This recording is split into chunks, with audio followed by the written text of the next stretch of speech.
అందరికీ నమస్తే. ఈ కూర ఏంటనేది మీకు తెలిస్తే కామెంట్ ద్వారా తెలియజేయండి. ఎందుకంటే ఈ మాంసం సాధారణంగా మలయాళీస్ మాత్రమే 50-50 తింటారు. మన ఇండియన్స్ అయితే మాత్రం 70 తిన్న వాళ్ళున 30% అయినా తిన్న వాళ్ళు ఉంటారు. ఎందుకంటే ఇది సాధారణంగా మన తెలుగు వాళ్ళు సాధారణంగా తినరు. నేను కూడా తినను. నేను ఫస్ట్ వచ్చింది మలయాళీ ఇంట్లోని, ఇప్పుడు వచ్చింది మలయాళీ ఇంట్లోని వచ్చాను. కానీ నేను ఇప్పటికొచ్చి ఎన్ని వంటకాలు నేర్చుకున్నా కానీ ఈ ఒక్క వంట మాత్రమే నేను నేర్చుకోలేదు. ఎందుకంటే మన ఏ వంట ఉన్నా సరే మన ఆడవాళ్ళకి ఒక చిన్న అలవాటు ఉంది. ఉప్పు ఉందా, పప్పు ఉందని సై చూడడం. ఆ సై చూసినప్పుడు ఇది మనకు పడదు కాబట్టి ఈ వంట మాత్రమే నేను నేర్చుకోలేదు. ఆల్రెడీ నేను ఇంటర్వ్యూకి వచ్చినప్పుడు కూడా చెప్పాను, ఈ వంట మాత్రం నాకు రాదు అని చెప్పి అనమాట.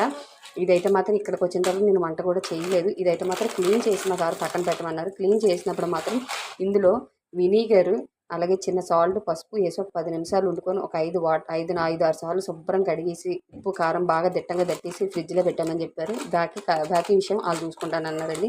ఓకే అండి, మర్చిపోకుండా ఇది